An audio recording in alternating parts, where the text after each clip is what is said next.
Ya Ali, man akala syubhat istabaha alaihi dinuhu wa adlama qalbuhu wa man akala al-haram mata qalbuhu wa khaffa dinuhu wa dhafa yaqinuhu wa hajaballahu da'watahu wa qallat ibadatahu. Ya Ali, wahai Ali, man akala syubhat, barang siapa yang memakan makanan dan minuman yang syubhat, istabaha alaihi dinuhu, maka dia akan menjadi ragu terhadap keyakinan agamanya. Ini pertama, harus tahu hal yang baik.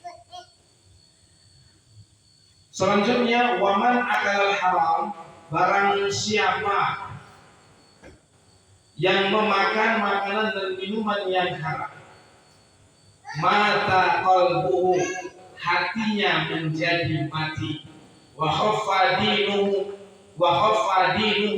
agamanya menjadi ia rasa ringan, wa dhafa yaqinuhu, keyakinannya menjadi lemah, wa hajaballahu da'watahu, Allah menghalangi doanya, dan yang terakhir efeknya wa qallat ibadatuhu, ibadahnya menjadi sedikit. Ini yuk sama-sama kita. Kalau sudah dalam keadaan bahas tentang mati, ini ada cerita. Ada kadangkala dikarenakan masalah rezeki, ya, pikiran kita bahkan hati kita rusak dikarenakannya. Kadangkala kita sudah berusaha, ada bisnis, mungkin sudah kita jalani, jatuh, kita ulangi lagi, jatuh lagi, kita ulangi lagi, jatuh lagi, entah kapan suksesnya. Bahkan mungkin ada di antara kita atau keluarga yang kita cintai, atau keluarga yang jauh ataupun dekat, ada yang berumah tangga tiba-tiba sama sekali sampai saat ini tidak diberikan rezeki oleh Allah sebuah, mohon maaf, yaitu rezeki anak untuknya. Ada seorang ulama besar, beliau adalah namanya Mbah Khalil Bangkalan. Mbah Khalil Bangkalan ini dikenal, bahkan banyak guru para tokoh ulama setanah Jawa itu kebanyakan banyak sangat keilmuannya sampai ke beliaunya, yaitu Mbah Khalil Bangkalan. Letaknya di daerah di Kabupaten Bangkalan di Madura. Jadi tiba-tiba Bapak Ibu para orang tua semua yang dimuliakan Allah, ada 3 tamu di sana. Ada budaya lain dengan kita di Sumatera, ya. Ada sesosok kiai itu memang selalu diagungkan, selalu memang menjadi tumpuan, menjadi solusi atas masalah-masalah yang sering dihadapi di dunia. Singkat cerita, ada 3 orang tamu datang ke rumah Mbah Yai Mbah Khalil Bangkalan. Datang tamu 3 orang tersebut, yang mana 3 tamu ini memiliki masalahnya masing-masing. Akhirnya ditanya oleh beliau, "Cung, apa tujuanmu datang ke sini?" "Izin Pak Yai," kurang lebih bahasanya seperti itu. "Masalah saya seorang pedagang. Tapi mohon maaf Pak Yai, selama saya menjadi seorang pedagang, sama sekali saya tidak merasakan yang namanya untung. Rugi pasti." "Oh itu Cung." "Iya Pak Yai, mohon saya diberikan solusi agar supaya saya menjadi pedagang yang sukses." Lantas Mbah Yai Khalil Bangkalan, beliau menyampaikan, "Cung, amalkan istighfar, perbanyak baca istighfar." "Lanjut, apa masalahmu?" Yang tamu yang kedua ditanyakan. "Mohon maaf Pak Yai, masalah saya sudah 18 tahun berumah tangga. 18 tahun saya berumah tangga Pak Yai. Sampai hari ini saya tidak dikaruniai yang namanya anak Pak Yai. Besar harapan saya agar mudah-mudahan Allah memberikan saya anak. Coba kalau itu masalahmu, ya perbanyak baca istighfar. Dua masalah yang berbeda, solusinya sama. Yang ketiga, tamu yang ketiga menceritakan masalahnya kepada Pak Yai Mbah Khalil Mangkara. Pak Yai, masalah saya lain. Saya seorang petani, tapi selalu saya gagal panen.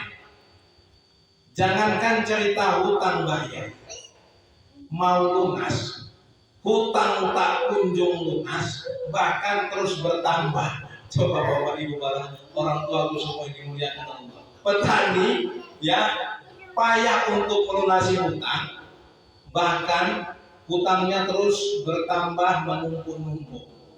Jadi mohon Pak Yai kasih saya solusi agar saya menjadi seorang petani yang sukses, bahkan bisa melunasi hutang-hutangku. Lantas Mbah Yai langsung menjawabnya, "Cok, kalau masalahmu itu izinnya, kalau di istilah di Madura bahasanya cok. Nah, cok, kalau masalahmu itu cukup kamu berbanyak membaca istighfar." Jadi ada salah satu santri, dia berpikir Mbah Yai tahu setelah ini masalah selesai, 3 tamu ini langsung pulang ke tempat tujuannya masing-masing. Namun Pak Yai tahu ada salah satu santrinya ragu dengan jawaban Kiai. Masa 3 masalah? Masalah yang pertama, dia seorang pedagang yang tak pernah untung, rugi terus, ya. Masalah yang kedua, sudah 18 tahun berumah tangga, tapi juga tak diberi anak.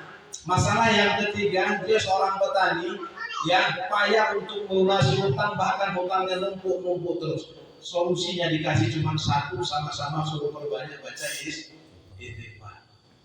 Jadi Pak Kiai memanggil, istilahnya menimbali, ditimbali salah satu santri tersebut.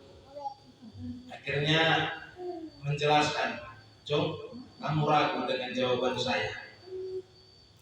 Kurang lebih mungkin tersenyum santri tersebut karena takut. Kalau di Pulau Jawa ini takut salah ada. Ya Mas ya, kalau udah macam ya itu takut kali. Ya, lain kita kalau di Sumatera Utara. Jadi karena keraguan seorang santri tersebut, 3 masalah, solusinya satu, perbanyak baca istighfar. Jom buka surah Nuh nomor surat 71 ayatnya ayat 10 sampai 12. Ini izin dibantu dulu. Mohon ketua, agak maju lah ketua. Izin ketua.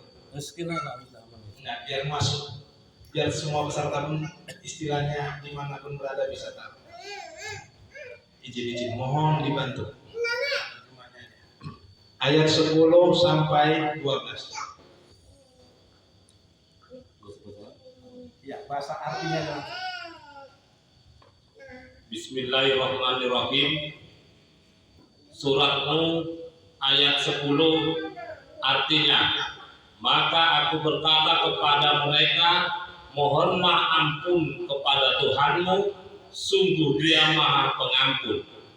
Ayat yang ke-11, niscaya Dia akan menurunkan hujan yang lebat dan dari langit kepadamu.